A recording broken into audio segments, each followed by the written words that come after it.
Before you listen to the podcast, I want to tell you about one of my favorite things in the world, the LIT teacher training. Creating this comprehensive teacher training really felt like my life's work compilation, and I hold nothing back. My mission is for everyone to know and understand the whole body, functional movement, and the how and why behind the movement choices we make to feel empowered, transforming your own lives and sharing that knowledge with others. In the LIT teacher training, we investigate the poses and transitions, the energy flow through this vessel of our body, and work to move through space with increased precision and fluidity to create more joy and fun. So ask yourself, are you enjoying the life you're living in your body? If you're not fully, there's no better time than now to create new pathways and new opportunities. And with that fresh palette, attempt to emphasize growth and connection rather than accomplishment.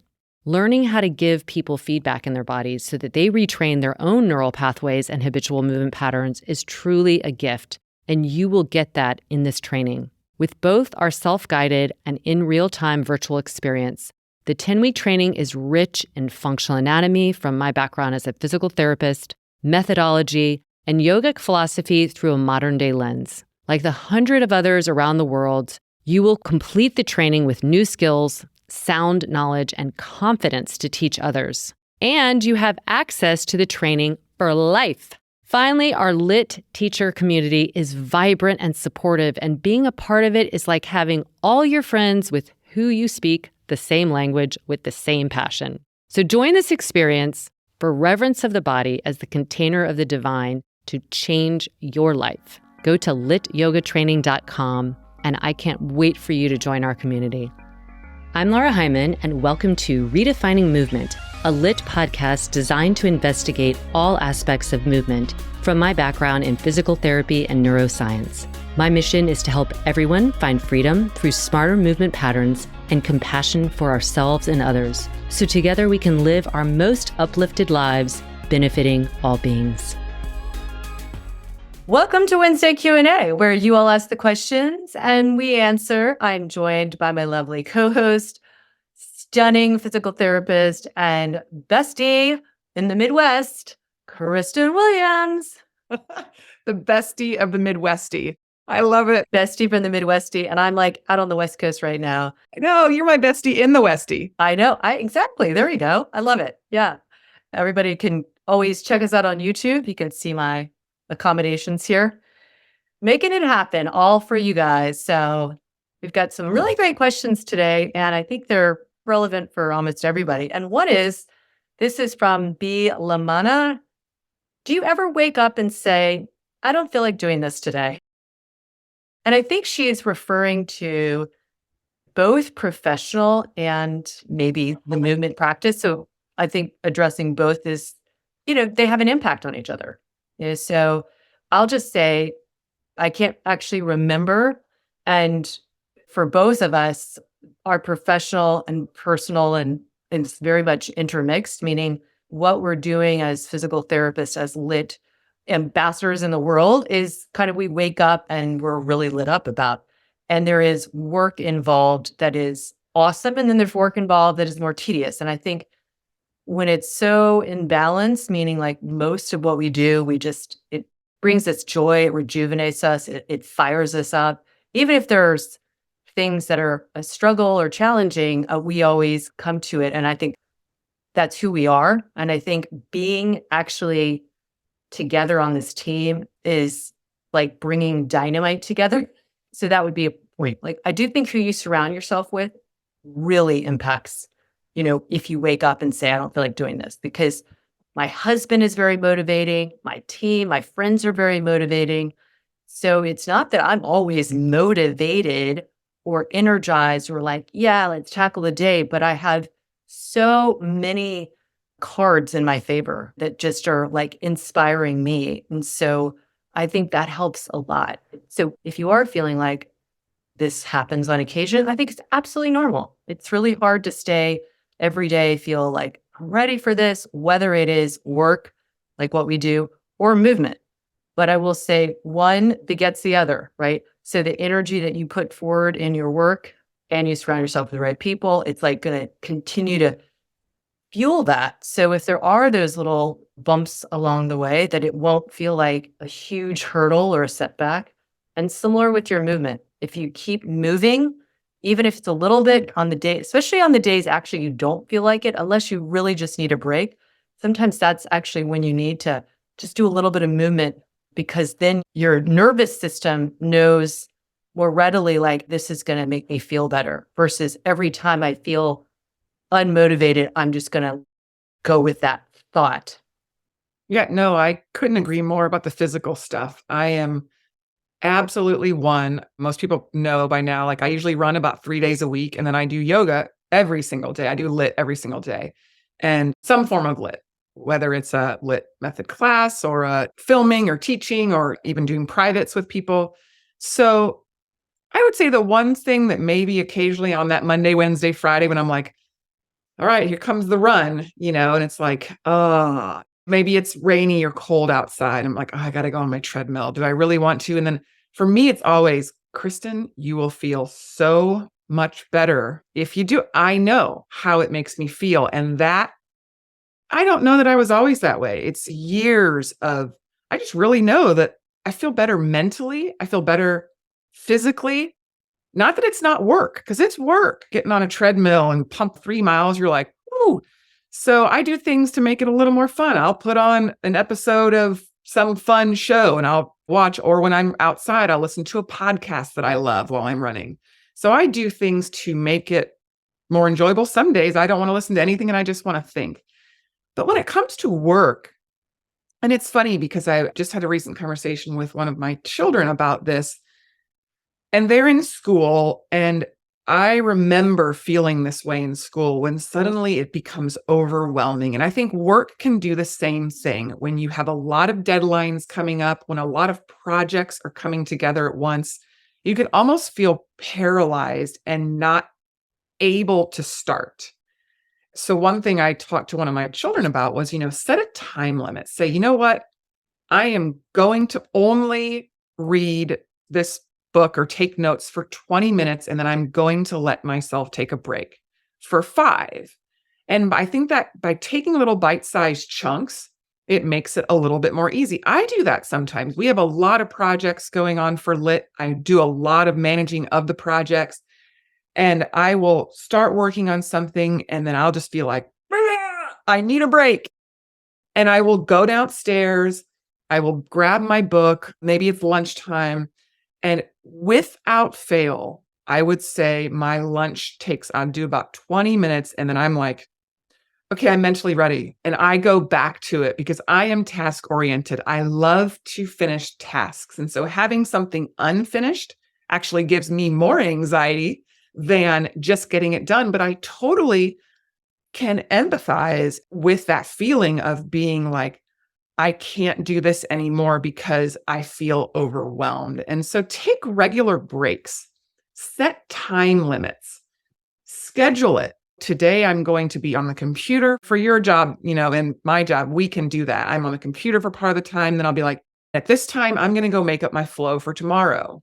Or I know I've got these meetings coming up. So I'll take my computer, move it downstairs. So I do think there are things that we can do when it comes to work-life balance, make things a bit more tolerable. And that can be for school, for your kids, because it can get overwhelming. And again, that paralysis, or you like what I call that overanalysis paralysis, where you're panicking so much that you just become paralyzed. Nothing's getting done. Yeah. Also, in terms of work, we talk about this a lot. Like, if you're feeling this all the time in your professional life, obviously we have to think about making our finances work for us and everything, but it's never too late to take another direction. That takes courage. That takes, obviously, a plan, but this is our lives. And you don't want to be waking up thinking you're not excited, most of the time for what you're doing. I think that's really important. And I think that certainly this time in our civilization, like, that's more people are embracing that. They're realizing, like, it doesn't have to just be like slog through the day in whatever you're doing because you have to, pay a mortgage or pay a rent or buy food. Like, you can have both and you might need to work to create it. But I also think that, like we said before, surround yourself with people that are going to be motivating you. And to Kristen's point, a lot of times we aren't necessarily like, I wrote about this yesterday. Like I had a full day and I hadn't practiced, but I put my mat out and I was like, I'm going to get on that. And because the feedback loop is there, do I want to lie on the couch and read? Oh, yeah. You know what I mean? Like, I think people think of us as energizer bunnies, but we always joke, like, we also have, like, I have a real sloth side to me, but I have that feedback loop of like, I already know the end result. Like you were talking about when you're running, it takes effort to get out the door, but you've already developed that patterning. So you're going to do it. And that's really important when you're developing habits. You start small and then you repeat. So you're not alone. You're not alone. And for me, it's lit. The running is the job, the lit is the joy. I want to share with you a little secret I have. This secret is this amazing skincare line that I've been using now for a year. Now, I am a product queen. It is the one thing I spend money on. I don't spend a lot of money on clothes, but I love products. And I love skincare products because I want my skin to really reflect and showcase how I feel inside. But this is honestly the best product I've ever tried. And I love the fact that it's vegan, it's all natural. You could literally eat it because it's totally organic. Herbal face food. It's the most potent anti-aging, multi-correction, antiviral skincare on the market. It's magic. I can't even describe it. I use a little bit of Serum 1 a few times a week, and it tightens up my skin. And then it also kind of whitens it a little bit, makes it feel like all the sun damage disappears. But you can go for the Serum 2, which is like the correction, and that goes into the more sun damaged areas. So you're just going to have to try it for yourself. So go to the show notes and hit the link. Lara20 is the code for 20% off herbal face food. I love it. I want to share it with you all. We have another question, and this is about Jaja Yoga. How do you take care of your ego? Positive feedback nourishes ego, and the opposite also happens.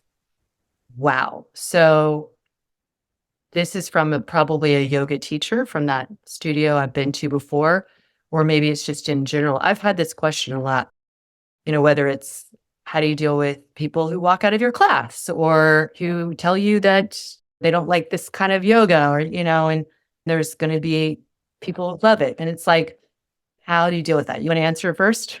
Yeah, this is a hard one. I definitely think up front when I first started teaching the LIT method, I really prepared. I put a lot of work into every class that I made, and I really thought about how it felt in my body, how it would feel in other people's body. That doesn't mean that I wasn't nervous and I didn't wonder about every person who maybe came one day and then didn't come the next day.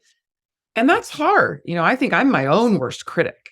It does stroke your ego when people start coming. And, when we're talking about teaching in general, I feel like I'm providing a service. And it's my job to leave my crap at the door, to show up for these people. I'm getting up at 4:30 in the morning to teach twice a week for people because I love them and I love this method. And I know we've developed this relationship and they're showing up for me. I don't even think of that as an ego thing. It's like a symbiosis, that we've created. But I know that it's very hard for people. We have, Lit Studio, which is live classes that we teach on as part of our premium platform membership. And it's hard on teachers when people don't show up. And I think it's the hardest on their ego because they feel like they're failing. And I don't know that they are. I go to some of their classes. I think they're great. But I do think that you have to put that work in up front. We have it easier, you and I, because we're speaking to a method that just comes so naturally. I do think I am a natural born teacher, so that helps. But it still takes work. Now, ego in my own body, that's been interesting with aging, things that I cared about so much when I first started yoga in general. It was like, I wanted to do the arm balances. I wanted to do all the things that looked good. And it took me some maturity to realize that was me stoking my ego, and it didn't feel good. So I do much less of that. And I will go to classes and I will make things much more lit friendly. And I'm looking around at people who are really doing that performative ego, look how far I can bend. And I know they're going to hurt themselves. So I think ego, for me anyway, has lessened with maturity. That comes with yoga, that comes with running marathons. That was an ego thing. I wanted to say I've run a marathon. Now I'm like, hey, I run walk. I do 4 minutes on, 1 minute off. I pat myself on the back for that. I do a half marathon, one a year. That's it. People think I'm this big runner. I'm like, I run 5 miles max a week. I do, each run 3 to 5 miles.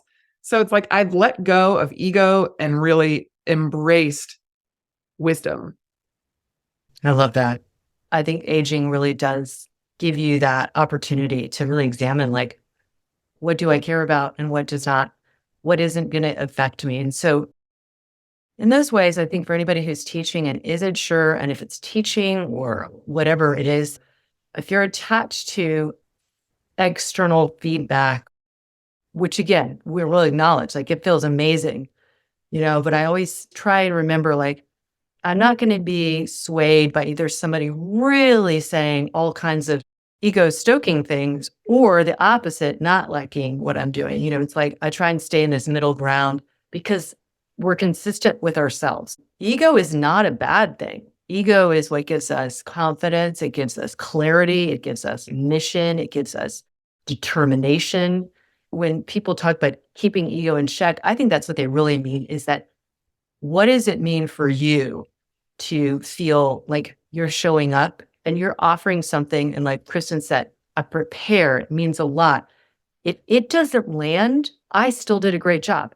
I know that, right?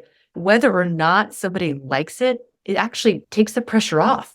If you're really staying true to you and offering something that you believe in, and it just hasn't resonated with people, that's okay. I remember going to a festival long ago before people were doing functional movement and yoga. It was very unusual. And I had taught lit there and everybody was like, I could tell in their demeanor, this is not yoga. I didn't care. Like I really genuinely didn't care. All I thought was they haven't gotten it yet, or maybe they'll never get it.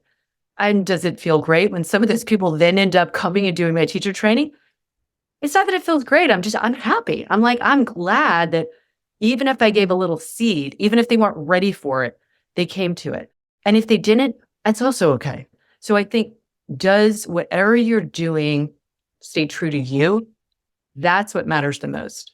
And that doesn't mean it might not feel crappy if you have prepared for an hour and a half, 2 hours, and 1 or 2 people show up. To me, and I think I said this long ago in my studio, is like, that's like a hooray. I've got 2 people that I can focus on. I'm lucky enough that I wasn't translating it into dollars, which I think a lot of people do. And I just think like it will get there. If you are passionate and successful, you will be successful financially as well. So pay attention to those 2 people who show up because it's going to make you a better teacher too. So I hope that helps you.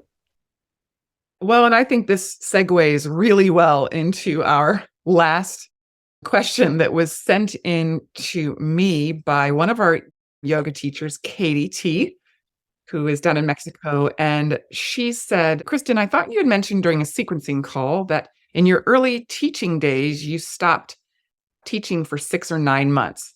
Can you tell that story again? And I wrote her back and I said, no, I've never stopped teaching, but I did go through a period early in my lit days where I stopped practicing lit for about 4 months. And this is 100% ego story. That's how I have interpreted it. And I found Lara, I found lit, and I loved it. So I was coming very regularly to class. I loved that it was a challenge. And I was a gymnast, tumbler, cheerleader all through high school. So I was very comfortable on my hands, but I was not a handstander. I was someone who would, like, at the beach walk on my hands, but I never held a handstand or anything like that. And so here I'm coming to these classes and all of these people are handstanding. And it was kind of funny because it was a battle to get to the wall if, who could get there early enough to kick up against the wall. I would go to class super pumped and I would leave feeling worse than I got there. And I was like, what am I doing? I knew it wasn't the class, but I couldn't figure out. I was putting a ton of pressure on myself about these handstands. And it was me looking around the room at other people doing them, me feeling I'm as strong as them. I'm, all these negative self-thought. I felt like a failure.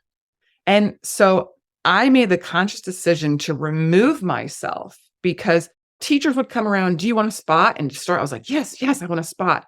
And the spotting wouldn't feel right. The spotting felt like spot of the handstand felt like they were pulling me over and I would tense up. And so I just stopped coming. I stopped coming to the studio.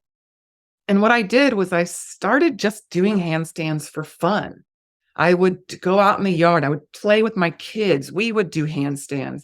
I just sort of made it enjoyable, not even a challenge, but just, again, like I talked about in the last question, I prepare for things. I work for things. I continued to work every single day, but I did it on my own.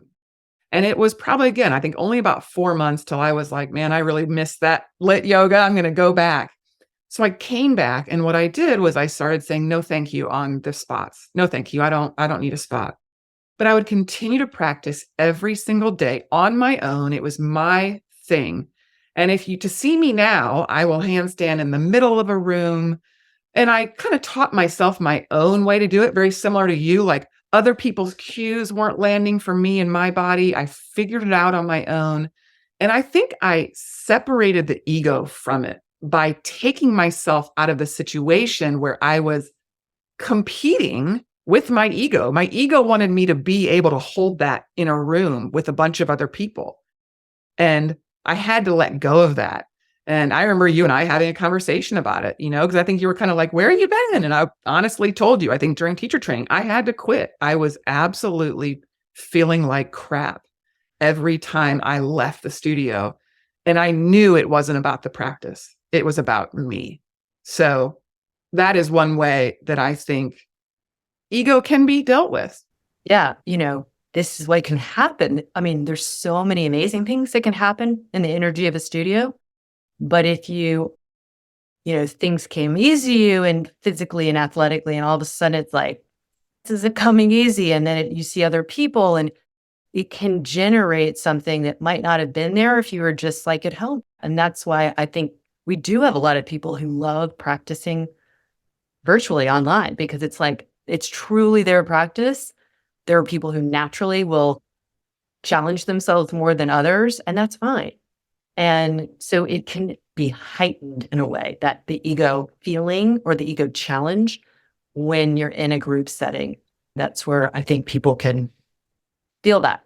That's when it comes up. It's like about other people versus where you are. Well, and I do think that's where I try really hard in my classes to always be sure to offer modifications, make it clear that how you're feeling today on the mat really is so variable. And just to take every feeling as an assessment and not a judgment. Because every time, like the last 2 days I've practiced, my right leg has just been like wobbly as all get out. I'm falling over. If you watch the class of the day coming up on Sunday, you're going to see me go like, wow, just my right leg. And I don't know why. I'm kind of like, now my knee was bothering me a little bit. So that to me, it's a challenge. So I slow it down and I really focus on getting it, but I no longer judge. And again, I think we talked about maturity, age. I'm like, hey, this is just an assessment. This is something for me to go, right leg, what's going on here, buddy? Like, you're usually my strong one. What's going on? And I think that's another thing that we really try and aspire to in Lit that is different than sometimes other yoga is it's not about what it looks like or like, if you can do this, try this, or, it's not like there's like a hierarchy. It's like, what do you feel like in this invitation to explore your body more? with challenge. And today's challenge might be different than yesterday's challenge. And so I think that's what it is really getting to know yourself. And in that, knowing that challenge is really good for growth, but it's not a marker of growth or the purpose of growing. We do need to challenge yourself.